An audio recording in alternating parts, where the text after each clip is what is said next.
Thank you all for being here this afternoon. It's such a privilege to moderate this very important discussion. You just watched the video. What the Blue Room symbolizes is the potential future of healthcare in Africa and frankly, the world. We are such a pivotal time for health on the continent with many challenges ahead. Today we're going to cover topics like technology and innovation and how we can get there. We have extremely exciting colleagues. So what I'm going to do, really today, the aim of the discussion is to unpack how innovation and digital health, in particular digital health, can drive change we so desperately need in this continent. So it can't get better than this group to get this diverse perspective of.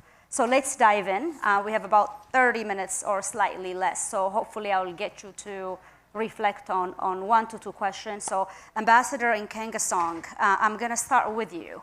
I want to start with a little bit of a look back, or maybe a look back and forth. You were a US CDC, then Africa CDC, and now US State Department. You've had so many roles where you've had the opportunity to leverage technology, digital technology particularly, to change health outcomes.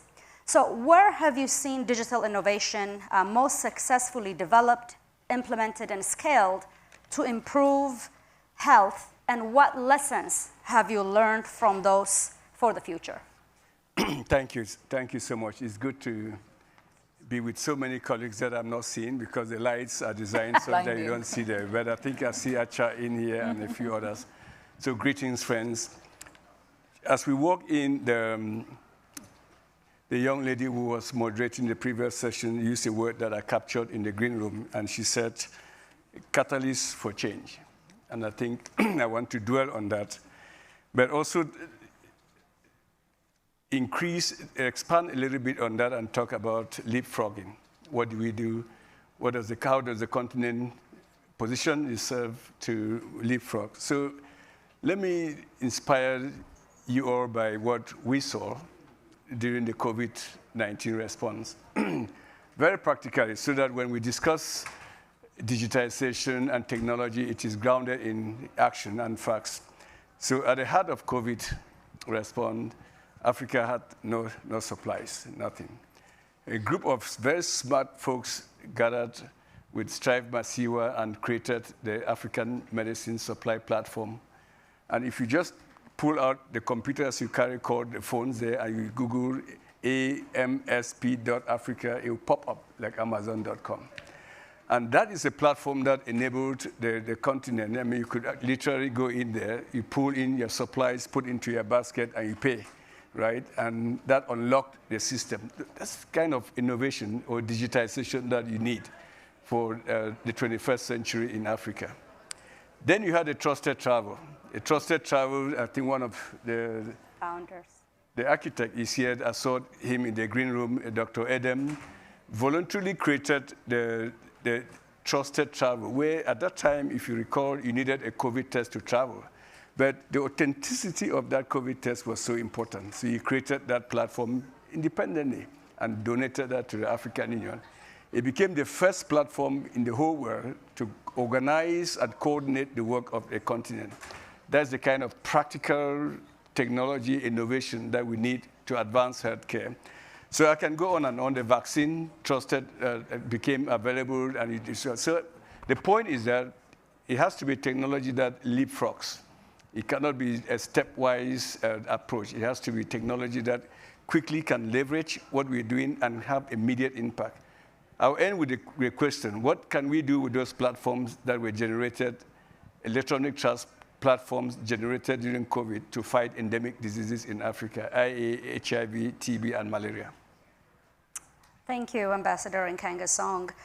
Minister Ngabire, I'm going to come to you. I have the privilege of living in Rwanda during the COVID pandemic, and I've seen what is happening firsthand in Rwanda, given the unparalleled vision of President Kagame, who couldn't be with us, so you're here representing him, and we're grateful for that. So, I watched things like the autonomous system to deliver blood facilities using drones.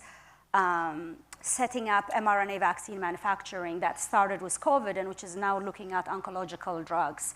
So there has been incredible innovation. So I would love to hear from you a little bit about how you're using technology to increase health equity, and how can other countries lay the foundation needed to ensure technology is available to all. Thank you very much, Dr. Senait, and it's a pleasure being here, seeing some very familiar faces in the audience.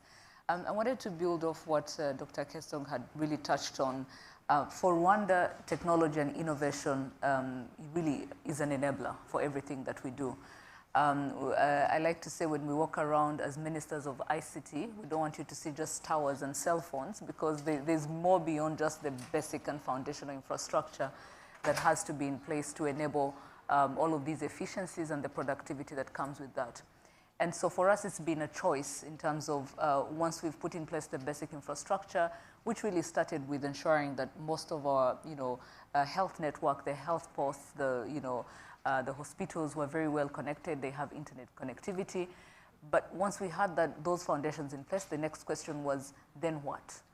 Because it's easy to have high-speed broadband connectivity, but if you're not digitizing the processes to ensure that people don't have to, spend a lot of time in the hospital than they have to at any given point, touch point, or even enabling things like telemedicine so that people only have to come when they must, and if there's an opportunity to just consult virtually, then that is also very possible.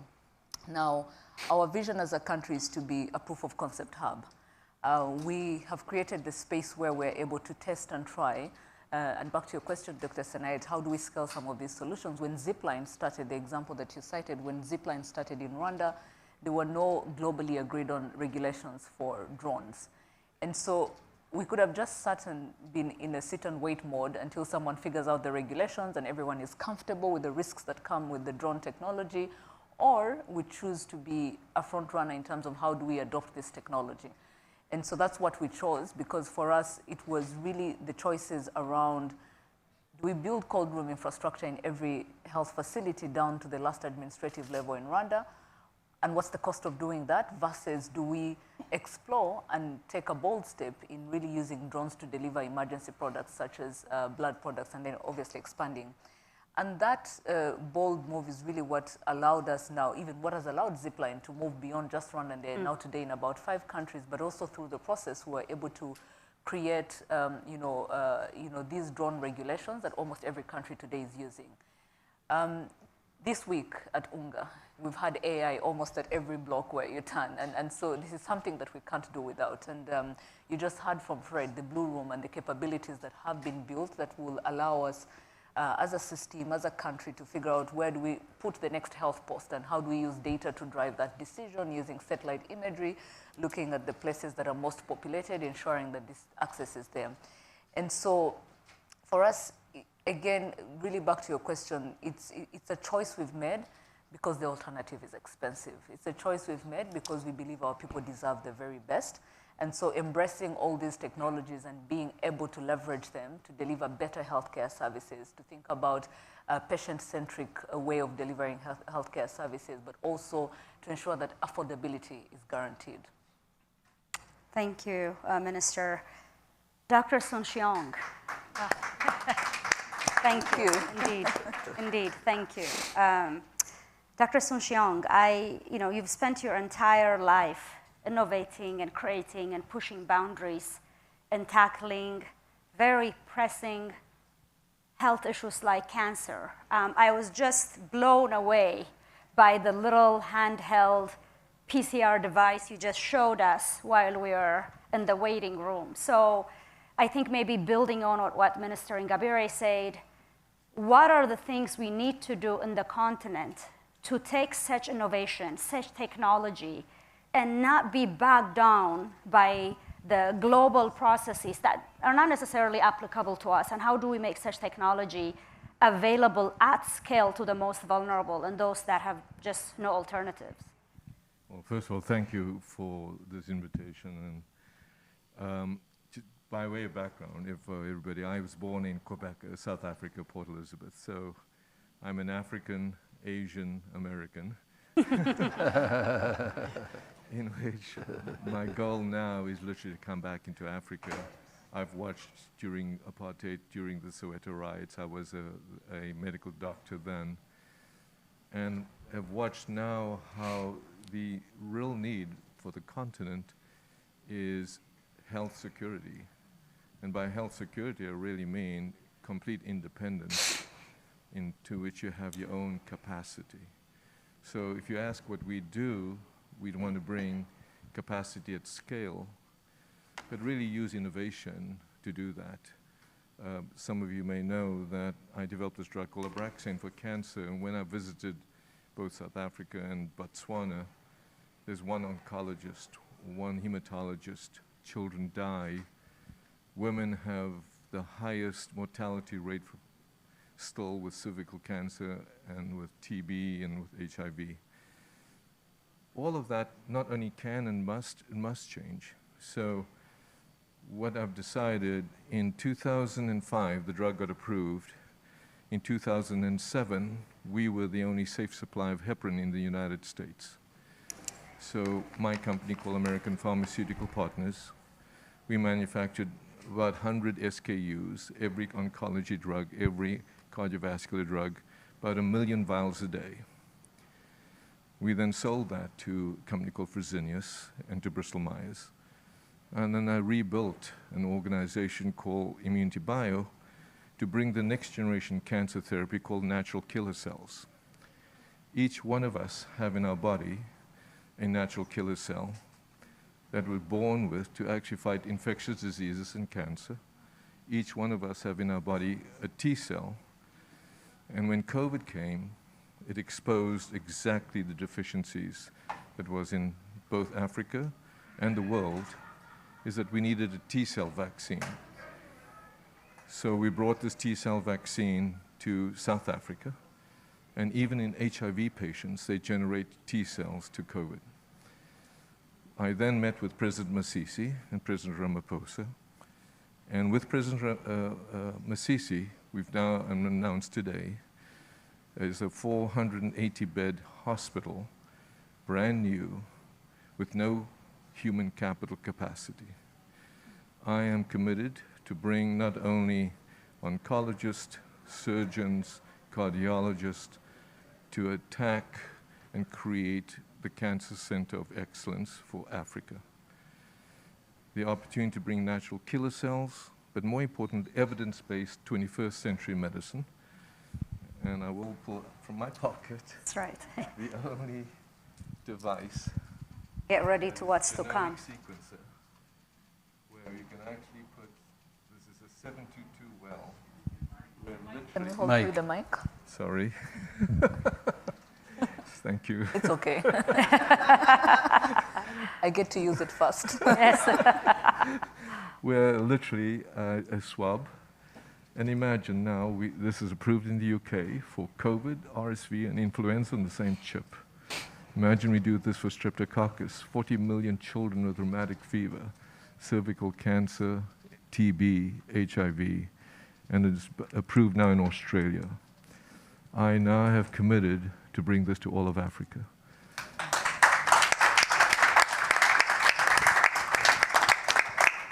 And this information will go into the cloud. And then I'll partner with IBM with a thing called blockchain. Because one of the concerns I have is the drugs that are used in Africa. What is the quality? What is the veracity? What's the potency? How contaminated is it? So I have also made a commitment with all my friends in the industry for 30 years to bring FDA-approved, Europe-approved quality drugs to Africa. We now have a list of over 1,600 such drugs, which we will bring into the country and blockchain them so that there's quality controlled. So evidence-based human capacity of healthcare is not a dream, but real. Thank you. Thank you.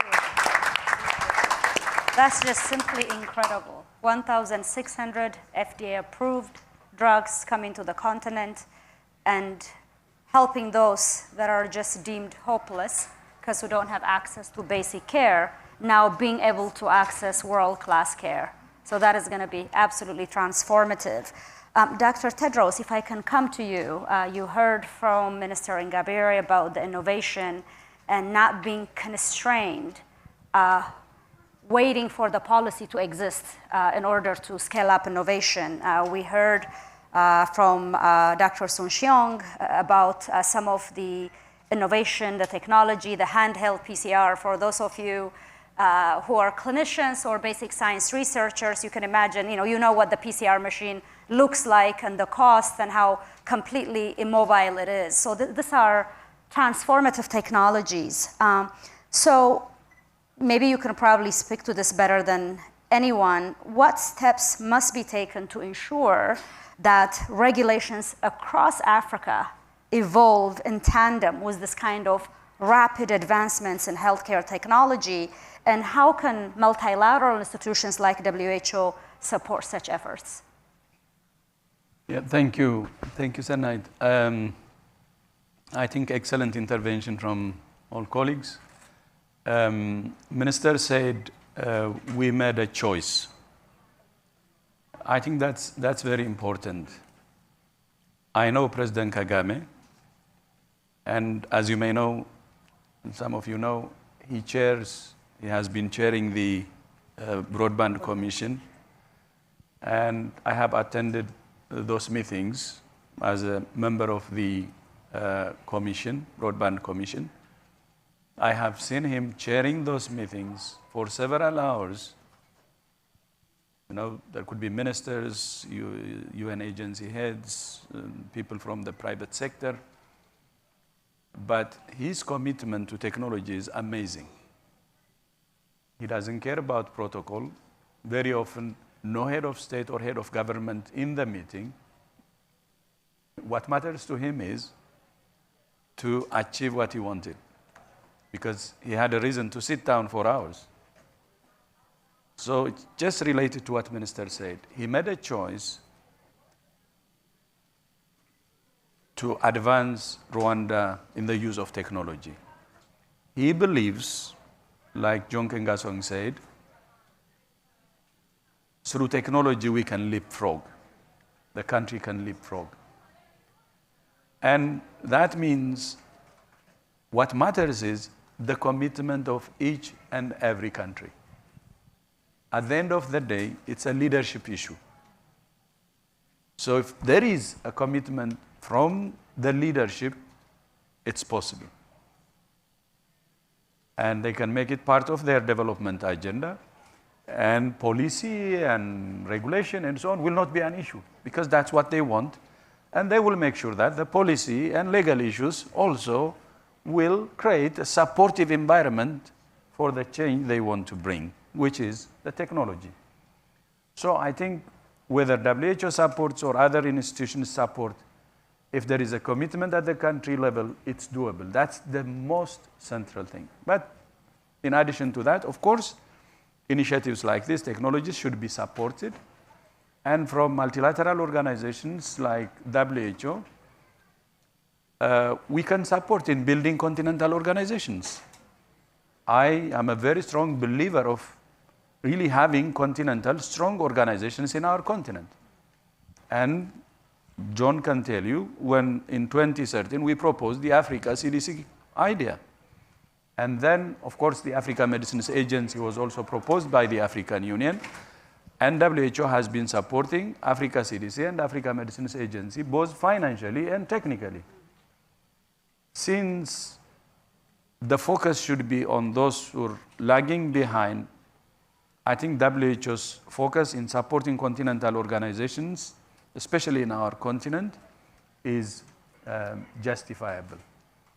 And we will continue to do that. And there is, for technologies, a new initiative now. We launched last month as part of a G20 initiative, but it's now a WHO-hosted initiative, a global initiative for digital health. And we can support Africa, whether it's in the regulatory aspects or in the policy issues, so that Africa can benefit from use of technology. And recently, as part of our transformation, by the way, a few years ago, we also have the Department of Digital Health and Innovation, and we're working closely with several African countries. But since this is a new initiative, we need to do more. But to sum up, I think the most important thing is the country's leadership and the political commitment and identifying what the leadership wants, and then the support that can be obtained from WHO or from the International Telecom Union or other from the private sector will be a complementary, because if the country is committed, then the rest can complement and make it happen. Thank you, Dr. Tedros. Minister Ngabire, I think as the Minister of ICT, I'm sure you're grappling with data security as we shift into the technology era. And health information is extremely private, so the imperative to protect that data is even higher for health than maybe for any other field. So how can we best ensure ethical use and security of data? Thank you, Dr. Senait. So I think you're very right. When we talk about health data, the level of sensitivity for that data almost highlights the importance of really thinking about very specific interventions when it comes to data protection, privacy, and security. And without saying that almost other data sets may not be as sensitive, but I think the ones that rank the highest are health data, patient data, and financial data, because the consequences of information that has been misused can have far-reaching impact. What we've done as Rwanda, and it's something that I think should also go beyond just Rwanda, to your point of, we're talking about scaling health innovations, but I believe even some of the things we do, whether it's from a policy and regulatory perspective, we also need to scale the interventions, because the digital era that we live in is borderless in nature. So I could do everything I can to safeguard patient data in Rwanda, but if this data is hosted elsewhere and we're not putting in place the same measures and tools, then I haven't really closed the loop in terms of ensuring that the security and privacy is guaranteed. So what have we done as a country? One, we had to take steps in putting in place our data protection and privacy law. We benchmarked multiple legislations across the world. And it's interesting that you raised this question, because we grappled a lot with how do you strike a balance between enabling innovation, not stifling innovation, by being very restrictive on how this data gets to get used. Because there's power in really using this data and creating solutions that are very context-specific. That, I mean, we just saw the video, the data that we're looking at. But we had to find that balance between, we don't want to stifle innovation by being very restrictive in how data is collected, processed, and used. But at the same time, we don't want to have a very lax legislation that then creates all these loopholes for misuse. And so we had to go to very many articles, and one of the things, of course, that we have to do beyond the legislation is now building the systems and tools. And when I talk about building systems and tools, it's really adopting a privacy-first approach in how you design your systems, ensuring that you can really cater for that, but at the same time ensuring that you're not just putting on a hat of privacy and security, and then in the end you have very complex systems that don't give you the value that you're looking for. The last thing I must say is that these things, even when they are done, we need to adopt a very agile way, because sometimes when the rubber hits the road, the reality is different. And so the agility to be able to pivot when things don't work is very important, but at least adopting a privacy-first approach in how we design our systems and having these legislations, and then educating everyone. We had our legislation 2 years ago. In October, it becomes effective. We've been going to everyone and saying, let's educate you about data protection. How do you get a license? What does it mean? And really hand-holding them, because we don't want to just police, but we want to support that awareness and sensitization. Thank you, Minister. I am sure we can talk for a long, long time on this very timely and exciting issue, but unfortunately, time is ending. But before we finish, to close out, I would like to share, maybe in 30 seconds each, I'll start with you, Ambassador Nkengasong. What do you hope digital health will look like for the continent in 20 years, taking into consideration from natural killer cell vaccines to handheld PCR, from telemedicine to mRNA vaccine. We've heard a lot today. So give me your vision. What would it look like 20 years from now? Two things, actually. I was dying to ask to contribute after listening to Tedros, the minister, and Dr. Shung. Two things. Watch out for AI. Watch out for AIs. Don't neglect AIs. It's coming, it's here, it's a force for good. Second and last is innovation hubs. Innovation hubs. The only way that 20 years from now, an African will sit where, of course, as our African, Asian, American would say, we need an African to sit here to pull out of his or her coat and show us a device that can do PCR. I mean, I'm a virologist. I know where we started with PCR. The machines were this. To see where we are with these devices, you can only achieve this through innovation hubs in Africa. That's the future for, I believe, innovation and technology in Africa. Thank you, Ambassador Nkengasong. Minister Ngapire. I would say talent. Everything that we're saying here, when you have the money, you can build the infrastructure, you can have the policies if you have, the willingness as a government. But I think talent is one thing that takes forever to put in place. So whatever we envision, and I love the highlight on AI, if we don't have the critical mass of talent that is required, we're going to have a problem. Sun Technologies, which is part of the Africa Leadership Group, is training about 200,000 young people with these skills. But we need millions, because today we have only 700,000 developers in the African continent, and only 10% of those are AI experts. So the gap is still huge. We need talent. Money will follow the talent, but we need to build the talent first. Thank you. Thank you. Dr. Sunchiong. So when I was in Botswana, I had the chance to meet with the Central Bank of Botswana, because we had built also a very smart ID card with a digital authentication, which will be with the health card. So the idea of actually not only taking AI, but cybersecurity and the combination of this technology is very real. So for my goal, we want to be very practical. How can we transform cancer? How can we eradicate cervical cancer? How can we actually treat infectious diseases using technology enablement? And then finally, clean water. Without clean water, we really are starved. So we were able to, in the Kalahari Desert now, generate 600 liters a day with one device. And in Kobeka, a village where we required a helicopter, we're able to now provide an entire village with water from the atmosphere, clean water from the atmosphere. So these are very practical technology-enabled innovations which we want to bring to the country. Thank you. Thank you. Dr. Tedros, closing out. What are you anticipating in the next 20 years for the continent? Anticipating. I think if there is significant progress in good governance and leadership, anything is possible, whether technology or anything. Yes. That's what Excellent. So ladies and gentlemen, you heard it from the experts. In the next 20 years for Africa, AI, innovation hubs, talent, clean water from the atmosphere, but mostly driven by good governance and leadership. So give it up for the panel, the excellent panel.